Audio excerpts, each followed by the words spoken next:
Ukraine delivered a significant blow to Russia with a large-scale drone attack targeting multiple sites across the country, including the capital, Moscow. The assault, utilizing unmanned aerial vehicles, drones, not only marked a bold escalation in Ukraine's military strategy, but also exposed critical vulnerabilities in Russia's air defense systems. Several areas were engulfed in flames after Russian defenses failed to repel the relentless waves of attacks. The operation unfolded on the night of September 12, 2025, with Russian officials and media confirming that hundreds of Ukrainian drones breached their borders. Comment #1 if you support Ukraine's fight for independence and freedom. According to Russia's Ministry of Defense, 221 Ukrainian drones were shot down, but several penetrated the Kremlin's weakening air defenses, striking targets and causing significant damage and chaos. The primary focus of Ukraine's drone strikes included the Smolensk, Leningrad, and Moscow regions. In Smolensk, located in western Russia near the Belarus border, fires erupted at a Lukoil facility. This critical oil refinery, capable of processing 340,000 barrels of crude oil annually, suffered severe damage, disrupting fuel supply chains vital to Russia's military operations. Smolensk's governor, Vasily Anakhin, reported that local air defenses were activated to counter the drones, but provided no further details.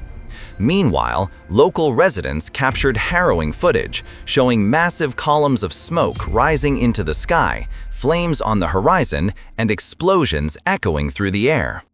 The videos clearly indicated that at least some Ukrainian drones hit their targets despite Russia's defensive efforts. Governor Anakhin's failure to mention the Lukoil facility or any fires and explosions is another example of Russian officials concealing the extent of damage from Ukrainian attacks, likely to prevent public panic. However, the footage tells a different story, with sounds of cries and screams audible amid raging fires. This lack of transparency fuels growing discontent among Russian citizens who witness critical infrastructure being destroyed without clear explanations from authorities. Further north, additional strikes targeted the Leningrad region, bordering Baltic Estonia and Nordic Finland, near Russia's major city of St. Petersburg. Ukrainian drones struck the Primorsk port, Russia's largest Baltic oil port, handling over 1 million barrels of oil exports annually and serving as an economic lifeline.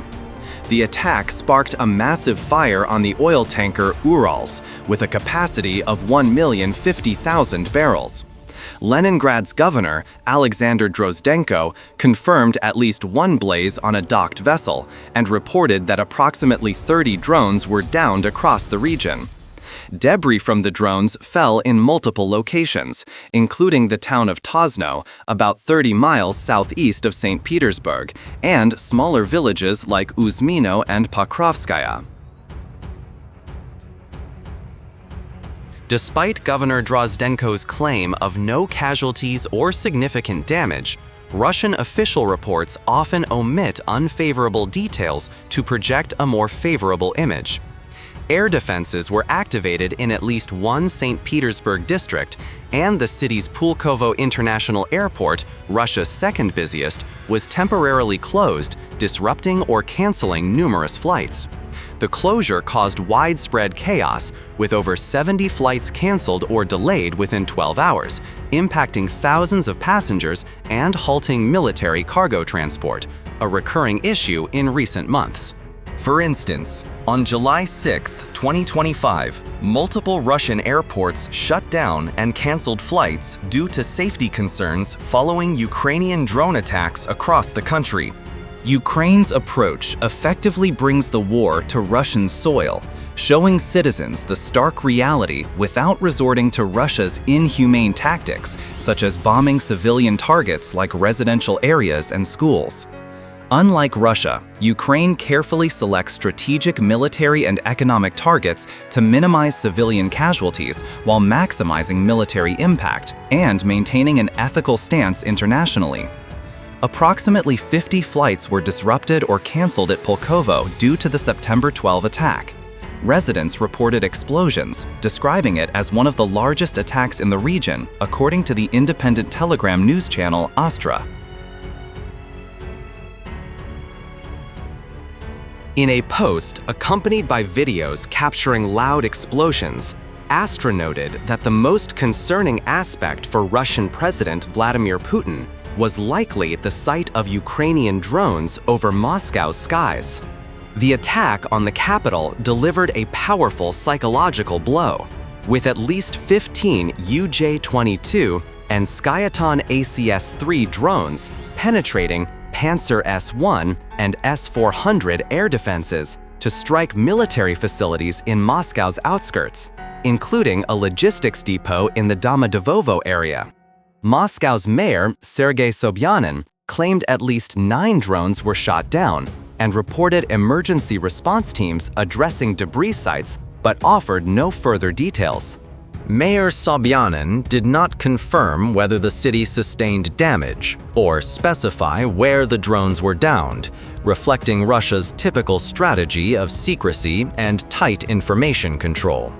However, unofficial Telegram and X sources reported at least 2 major explosions near Vnukovo Airport, damaging a military warehouse and sparking a fire that burned for over 6 hours. Russian officials remain cautious in disclosing negative details, often withholding or obscuring unfavorable information.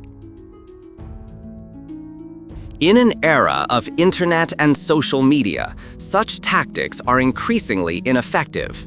While Sobyanin remained silent, Russian Telegram channels shared resident accounts of events in and around Moscow. Reports described explosions in the Mazhaisk and Zyadov communities, just west of the capital. Mazhaisk residents filmed a drone being shot down, with its debris crashing into a residential area, igniting a 5-story apartment building and forcing the evacuation of 20 people.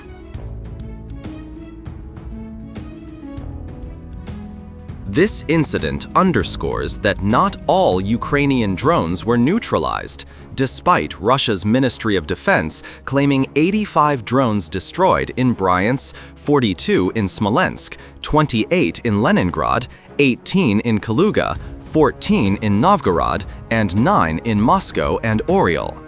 Additional drones were downed in Belgorod, Tula, and Kursk, indicating one of Ukraine's most widespread drone attacks to date, targeting over a dozen regions. Coordinated by Ukraine's main intelligence directorate, GUR, the operation launched over 300 drones from bases in Sumy and Kharkiv, supported by electronic intelligence units jamming Russian radar, a tactic Ukraine endures almost nightly. Russia frequently launches waves of drones across Ukraine's borders, targeting towns, cities, and settlements.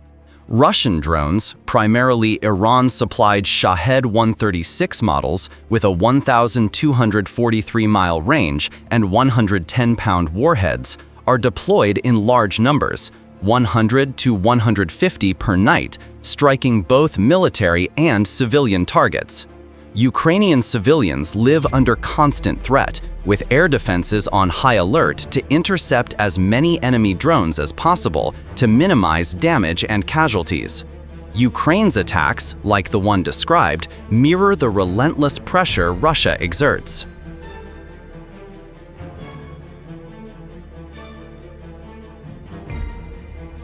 The explosions and fires across Russia demonstrate its unpreparedness to counter such assaults. Russian air defense systems, including Panzer S-1 and S-500, were overwhelmed by the sheer volume of Ukrainian drones, achieving only a 60% interception rate, far below official claims. Despite Russia's boasts of having one of the world's largest and most powerful militaries, spending billions annually on tanks, armored vehicles, and recently drone production, over $10 billion in 2024 for 1.2 million Shahed 136 drones and variants, most of which Ukraine has downed or rendered ineffective, its defenses faltered. These systems proved inadequate as Russian cities, towns, and ports faced Ukrainian drone attacks, with even Moscow, typically an impregnable fortress far from the front lines, feeling the war's impact. The Moscow strike shook public confidence in the Kremlin's defenses, with social media videos showing smoke rising from the capital's outskirts, a sight unseen since World War II. While not the first Ukrainian attack on Moscow, previous attempts had limited success. In contrast, Russia has relentlessly bombed Ukraine's capital, Kyiv, since the war's early stages. Just days before this attack, Russia set a new record, launching over 800 drones and missiles, including Shahed 136 drones and K-101 cruise missiles, into Kyiv and other Ukrainian cities, killing at least 4 and injuring over 40. Costing an estimated $1.5 billion, the assaults severely damaged civilian infrastructure, including a Kyiv children's hospital. Among the victims were a new mother and her newborn, with 20 others injured per local officials. Residential buildings were hit, with fires and explosions echoing across the city for hours.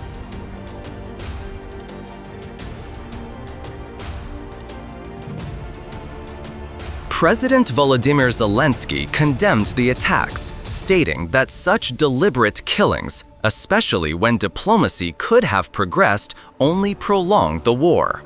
He urged the international community to bolster Ukraine's air defenses, particularly with Patriot and NASAM systems, to protect civilians. Washington has repeatedly warned of sanctions if negotiations stall. Zelensky emphasized the need to fully implement agreements reached in Paris. Zelensky also highlighted Ukraine's proactive response, enhancing defenses to intercept more drones and missiles in future attacks. Systems like Germany's IRST and Norway's NASAMS, deployed in Kyiv, achieved an 85% interception rate in recent assaults. Ukraine is coordinating diplomatic efforts and actions with partners for an appropriate response. Alongside France, new defense measures are being prepared. Meanwhile, Russia's focus on offensive operations, allocating over 70% of its 2025 defense budget, roughly $120 billion, to attacks, while only 15% to air defense upgrades, has left it vulnerable. Russia frequently launches hundreds of drones per attack. On September 10, 2025, it deployed 120 Shahed 136 drones and 30 Iskander-M missiles targeting Ukrainian power plants and logistics depots, with only 40% hitting their targets due to interceptions. Along the front lines, Russia has sent small troop units to assault towns like Покровsk, aiming to seize territory quickly, though progress remains slow. In Покровsk, Russia lost over 5,000 soldiers and 200 armored vehicles in 2 months, costing an estimated $500 million, while advancing less than 6 miles. Recently, Russia even attacked beyond Ukraine into Poland, with drones breaching Polish and NATO airspace, prompting the Polish Air Force to shoot them down, the first such incident since the invasion began.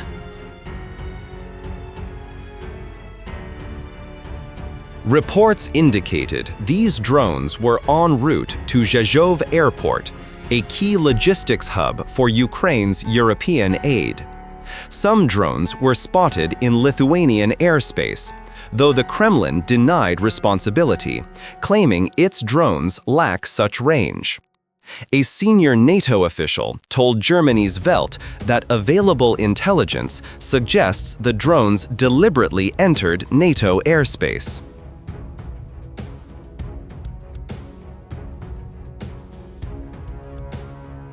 Defense Minister Boris Pistorius agreed, stating there's no evidence the drones accidentally entered Polish territory in such numbers. NATO analysis indicates they were programmed to fly through Poland, possibly to test NATO's response or disrupt Ukraine's military aid. Zelensky called the attack a deliberate provocation by Moscow, setting a dangerous precedent for Europe. Moscow continually pushes boundaries, and without a strong response, it will maintain this escalation. Russian Iranian Shahed drones, upgraded with 132-pound warheads and improved guidance, operated in Polish and NATO airspace, signaling deeper Russia-Iran weapons collaboration. At least 8 drones targeted Poland, not a single accidental Shahed. This sets an extremely dangerous precedent for Europe, with further escalation depending on the strength of the response.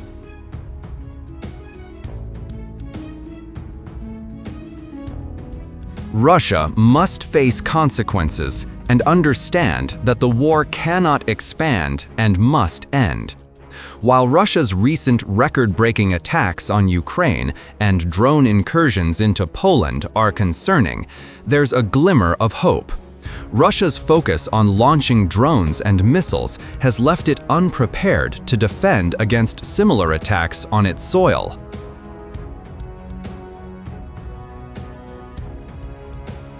Russia has poured excessive resources into producing drones and conducting offensives, over $200 billion since 2022, while allocating only $30 billion to air defense upgrades, resulting in critical detection and interception shortfalls.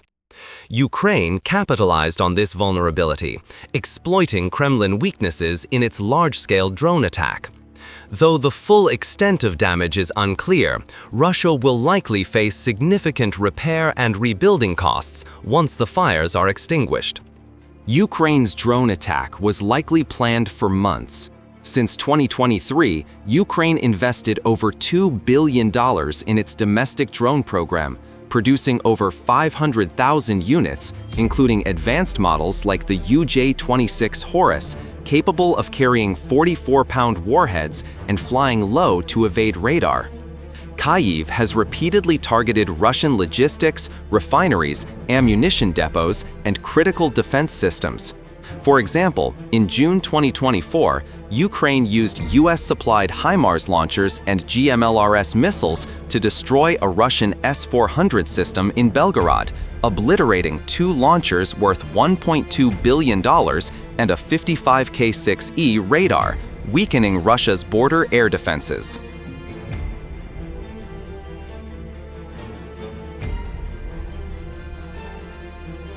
In August 2024, Ukraine conducted a coordinated strike in Crimea, sinking a Russian submarine and damaging 4 S-400 missile launchers, creating an air corridor for drones and missiles. The attack used Magura V-5 naval drones with 550-pound warheads, sinking the $300 million Rostov-on-Don submarine and destroying an ammunition depot near Sevastopol. Similar strikes in Crimea, Kursk, and Belgorod targeted Russian radars and defense systems.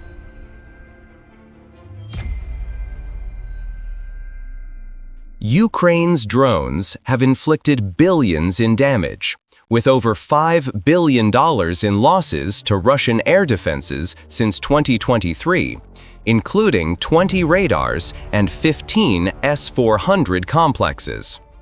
On September 9, 2025, Ukraine's GER struck a radar pair in Crimea, part of a larger air defense network.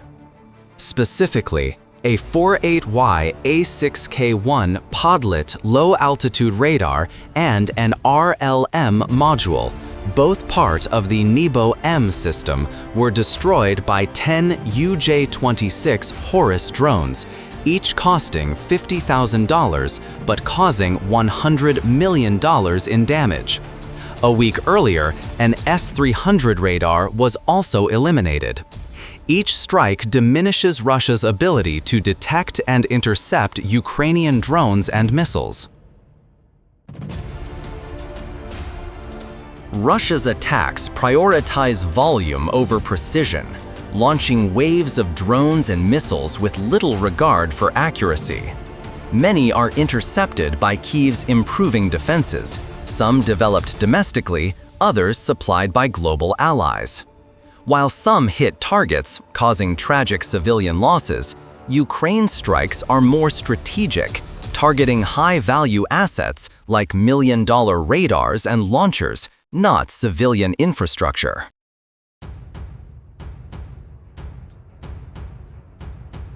Ukraine's September 10 attack on the Toropets ammunition depot destroyed over 30,000 tons of munitions worth $1.5 billion, severely hampering Russia's Western Front supply lines.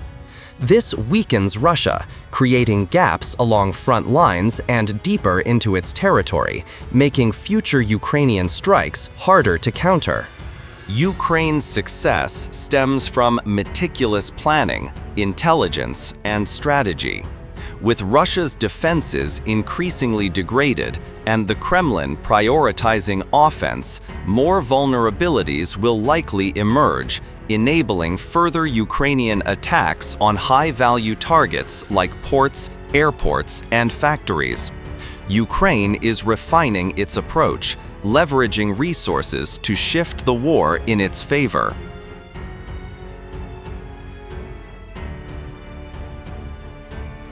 Since 2022, Russia has spent over $300 billion on military operations, including $200 billion on weapons and drones, $50 billion on logistics, and $50 billion on ground campaigns. Ukraine's attacks have caused $50 billion in damage to Russia in 2024 alone, targeting air defenses, radars, ammunition depots, and economic infrastructure like the Lukoil refinery and Primorsk port. Ukraine's $10 billion drone and missile program has delivered 5 times the damage relative to its cost.